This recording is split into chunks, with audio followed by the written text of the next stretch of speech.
Faut que je vous avoue un truc. Je suis tombée dans les dramas coréens.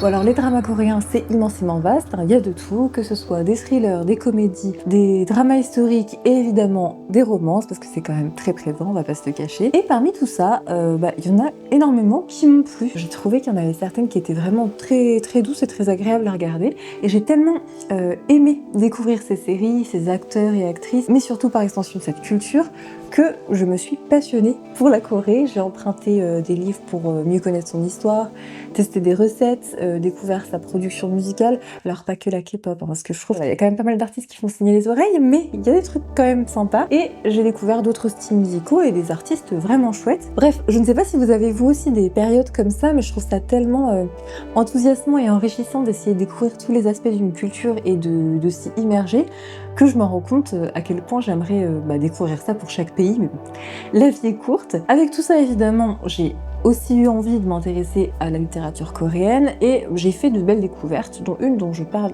aussi dans une vidéo qui sera juste là. Et il y a quelques temps, je suis tombée en librairie sur ce livre, L'oiseau qui boit des larmes de Lee Young-do, avec cette inscription plus qu'intrigante, le Tolkien coréen. Et comme j'ai pour ambition de découvrir plus de fantaisie étrangère et que, comme vous le savez déjà, j'aime beaucoup Tolkien, j'ai pas trop réfléchi et je l'ai pris. C'est donc de ce livre qu'on va parler aujourd'hui. Le cœur des Nagas, c'est un premier tome d'une trilogie qui est apparemment très connue en Corée et j'ai trouvé ça pas mal, même si encore aujourd'hui je trouve ça assez difficile de déterminer ce que j'en ai vraiment pensé, ce qui est vraiment très pratique pour faire une vidéo, vous allez me dire, mais c'est pas grave. Déjà, de quoi ça parle? L'intrigue se déroule dans un monde qui est partagé par une frontière invisible. Au sud se trouve la forêt de Kiboren, qui est gigantesque et qui abrite le peuple Naga, qu'on peut décrire comme ressemblant un peu à des hommes lézards. C'est un peuple qui n'est pas capable d'affronter le froid, qui n'entend presque rien, mais qui est très sensible à la chaleur. Leur vue fonctionne un petit peu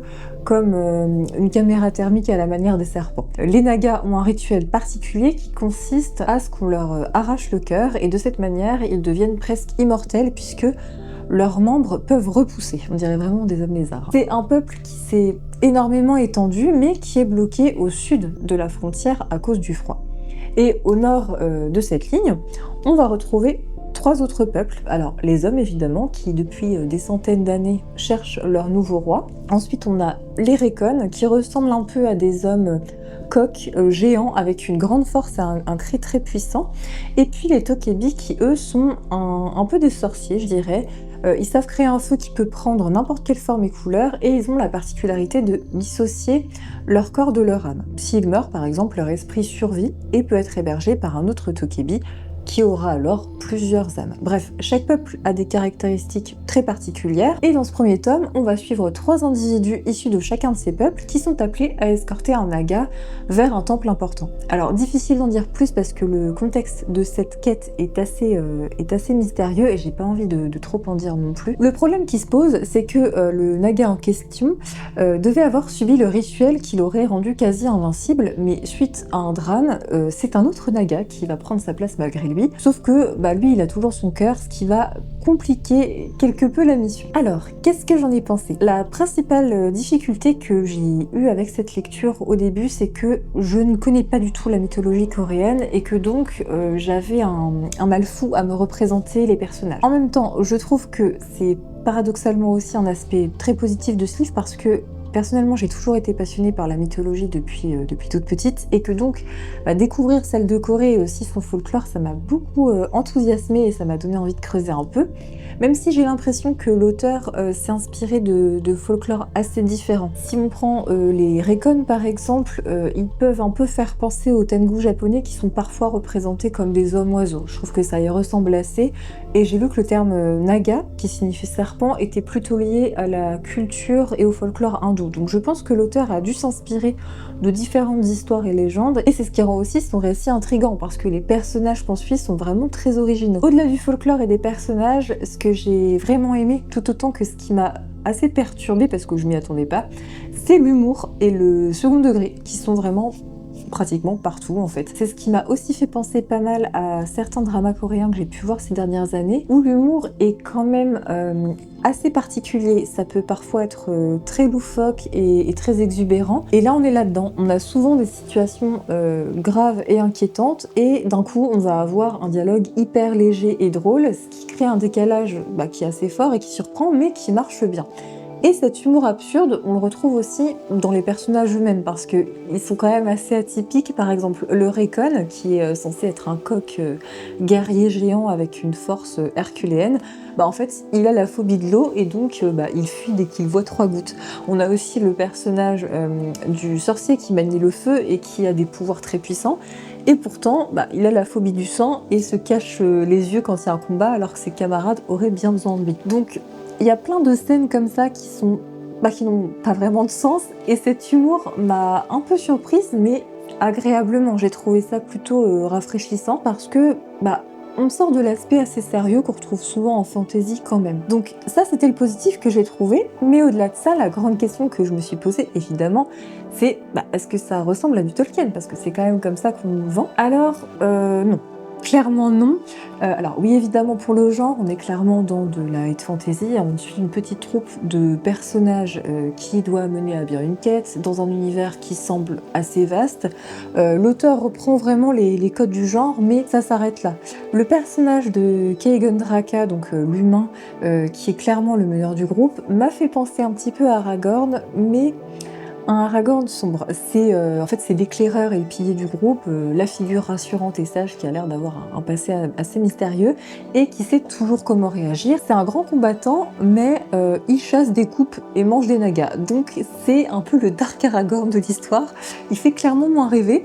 Ce personnage permet quand même aussi à l'auteur de nous présenter en fait tous les peuples dont sont issus les autres personnages, parce que dans son histoire, les peuples ne se connaissent pas vraiment entre eux, en tout cas leurs mœurs. Et c'est Keigan qui a l'air d'en connaître beaucoup plus long qu'il ne le dit, qui explique aux autres membres du groupe le fonctionnement de chaque peuple. Donc évidemment, c'est une facilité d'écriture, mais ça permet aussi à l'auteur de nous expliquer à nous lecteurs le fonctionnement de son univers. Ça marche plutôt bien, ça m'a pas trop gêné. On sent qu'il y a une amitié forte qui va naître entre les membres de cette petite troupe. Il y a une dynamique de groupe et des éléments qui ressemblent évidemment à ce qu'on peut retrouver dans Le Seigneur des Anneaux ou dans Bilbo entre autres, mais vraiment ça s'arrête là pour les ressemblances avec Tolkien, c'est-à-dire pas grand chose si ce n'est rien, parce que tout ça on le retrouve plus généralement dans de la high fantasy. J'ai trouvé que le monde était quand même moins développé aussi, que ce soit en termes de personnages ou de lieux, même si on sent que c'est un monde potentiellement riche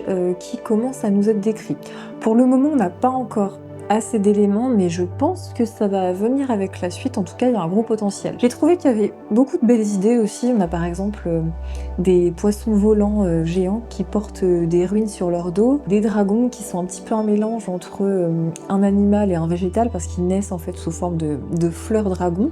Il y a plein d'idées que j'ai trouvées très jolie, très visuelle. La faune qu'il décrit aussi est originale. On a vraiment envie d'en découvrir plus sur cet univers, et j'espère que les autres tomes vont permettre d'approfondir tout ça. Ensuite, sur le style, on est très loin de la poésie et du style de Tolkien aussi. Il y a assez peu de descriptions en comparaison, et il n'y a rien qui m'a particulièrement marqué en termes de style, si ce n'est l'humour qui en fait une lecture qui sort de l'ordinaire et qui est vraiment divertissante. Une autre différence aussi, c'est la façon de dépeindre les femmes. Chez Tolkien, il y a des personnages féminins, mais elles ont souvent quand même peu de place, ou en tout cas ne sont pas forcément dans l'action, je dirais. Ça n'empêche pas, il a écrit des personnages féminins très beaux, qui ont aussi de l'importance, mais il y en a beaucoup quand même qui restent très idéalisées, avec beaucoup de qualités morales, mais en ce qui concerne le physique, elles sont souvent jeunes, sveltes, belles, blondes, elles chantent et dansent dans la forêt. Enfin, je plaisante à peine, parce que quand même pour certaines, ça reste quand même un peu ça. Il a quand même écrit des personnages féminins qui sont très beaux, Moi, Éowyn, c'est un personnage qui m'aime beaucoup, mais il y a aussi le tien, Idril ou Galadriel, voilà, qui sont des personnages qui ont un peu plus d'importance et qui sont dans l'action, mais c'est vrai que dans une œuvre aussi vaste et immensément riche que celle de Tolkien, on peut peut-être regretter un petit peu qu'il n'y en ait pas, ou en tout cas pas plus, qui soit un petit peu plus développé. Malgré ça, je suis pas du tout d'accord avec le discours qu'on peut entendre parfois qui dit que son œuvre est assez sexiste et ne laisse aucune part aux femmes, parce que non, quand on s'intéresse à sa vie et à son œuvre dans son entièreté, je pense vraiment pas qu'on puisse dire ça. Peut-être qu'il a parfois une vision assez idéalisée des femmes, mais pour un écrivain de son époque, je trouve qu'il y a tout de même dans son œuvre des personnages féminins qui sont très beaux et intéressants. Dans L'Oiseau qui boit des larmes, j'ai été assez déçue parce que déjà c'est plus récent, la saga date de 2003 si je ne m'abuse, et bien qu'il y ait des femmes dans la population naga, pour le moment en tout cas, c'est le seul endroit où elles sont mentionnées. Et j'ai assez détesté la façon de les présenter. En fait, le système des nagas, c'est un système matriarcal, mais en fait c'est un système patriarcal inversé. C'est-à-dire que là, ce sont les femmes qui utilisent, et c'est vraiment le bon terme, les hommes pour avoir des relations sexuelles dans le but de se reproduire. C'est vraiment leur unique but. Les hommes nagas ne sont pas du tout considérés. Les femmes les perçoivent comme des êtres stupides, uniquement là pour assouvir leurs besoins. Et sur le moment, en fait, j'ai trouvé ça nul parce que on reprend simplement les codes du système patriarcal qui imprègnent déjà absolument tout notre imaginaire, dans lequel d'habitude, ce sont toujours les femmes qui sont vues comme des objets de désir, de plaisir et comme un moyen d'avoir une descendance, mais sans qu'on leur accorde une quelconque importance, une quelconque valeur, hormis peut-être une valeur marchande. Bon là, en fait, on reprend la même chose, mais en inversant les sexes. Bon, en parallèle de cette lecture, je lisais une nouvelle d'Ursula Le Guin qui s'appelle La fille feu follet, et qui parlait de manière très efficace, comme elle sait très bien le faire, justement de ça, des femmes vues comme des reproductrices uniquement, et des violences patriarcales et sexuelles que subissent les femmes dès leur enfance. La lecture était difficile, et par moments, je me disais que c'était trop lourd et vraiment j'en avais marre de lire toujours des histoires avec cette violence-là. Et puis bon, en fait, après avoir terminé ce recueil de nouvelles, je lisais les infos et dans la presse, j'ai vu qu'il y avait beaucoup de choses qui faisaient écho en fait avec exactement ce que je venais de lire, c'est-à-dire, par exemple, j'avais lu qu'il y avait un énième trafic de petites filles qui avait été mis au jour, je me souviens plus dans quel pays, et un article qui parlait du fait qu'en France, il y avait de plus en plus de jeunes filles mineures qui étaient victimes de prostitution et que ça ne faisait qu'augmenter, et pas qu'un peu. Et donc finalement, je me suis dit que même si ma lecture était difficile, c'est important d'avoir en fait des écrits de fiction qui parlent de ça parce que c'est réel et que c'est quand même une manière efficace, je pense, de le dénoncer et qu'il y en a toujours grand besoin parce que c'est pas prêt de s'améliorer. Si on prend le sujet de la prostitution, par exemple, le discours dominant, c'est quand même que le fait qu'un homme qui achète le corps d'une femme, c'est un travail comme un autre, apparemment. Et c'est même glamourisé maintenant. Donc les écrits comme ceux d'Ursula Le Guin, je pense que franchement c'est pas trop. Mais pourquoi je raconte ça ? Parce que je pense qu'à cause de ce contexte, je pense que j'ai eu du mal en fait avec cette description d'un système qui se veut matriarcal mais qui reprend en fait toutes les violences qu'on connaît. Je trouve que ça aurait été plus intéressant à mon sens de proposer un modèle matriarcal nouveau et qui n'est pas construit en miroir mais qui met en avant une manière d'être au monde différente et proposer un modèle qui ne reprend pas justement ce système violent de domination qu'on voit partout et qu'on vit déjà. À part si, et je pense avec le recul que c'est probablement ça qu'a voulu faire l'auteur ici, à part si, en inversant les rôles, l'auteur essaye de montrer l'absurdité et l'injustice de ce système patriarcal. Voilà, c'est le seul intérêt que j'y vois.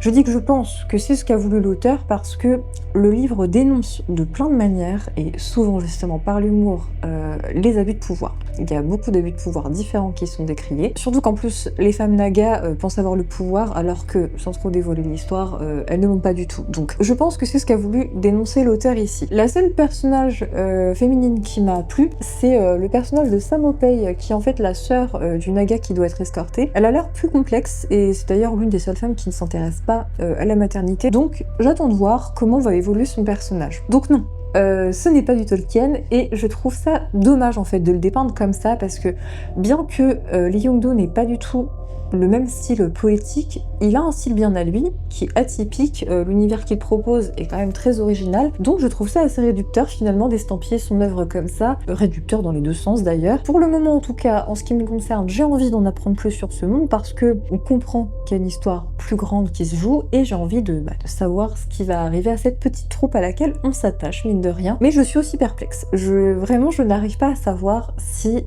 j'ai vraiment aimé ou si j'ai juste été intriguée par le ton. C'est surprenant, amusant, tout en étant parfois dur. Il y a des scènes assez gore, même si malgré les nombreux affrontements, il n'y a pas beaucoup de morts et de violence, ce que j'ai apprécié, parce que ça rend justement la violence encore plus signifiante quand elle est là. Je l'ai lu rapidement, j'ai rien à dire spécialement sur le style, c'est pas compliqué, j'ai été surprise, ça m'a amusée, donc voilà. C'est pas un coup de cœur non plus, mais je suis suffisamment intriguée, je pense, pour connaître la suite. Donc, je vais continuer. Je ferai probablement une vidéo quand j'aurai terminé la saga. Le deuxième tome sera traduit en français pour le mois d'octobre de cette année, normalement. J'ai vu qu'il y avait aussi un RPG en préparation qui se passerait dans cet univers-là, mais des milliers d'années avant, je crois, dans lequel on incarnerait un Recon. Je ne sais absolument pas ce que ça peut donner. J'avoue que le trailer m'a pas spécialement donné envie, mais bon. Attendons de voir quand il y aura plus d'infos. Je serais très intéressée en revanche de savoir ce que vous en avez pensé si vous l'avez lu. Si vous avez d'autres recommandations de littérature fantastique étrangère, coréenne ou non, surtout n'hésitez pas à le partager en commentaire. Moi je serais très curieuse de vous lire. Et en attendant, je vous souhaite de très bonnes lectures et à bientôt pour une prochaine vidéo. Salut!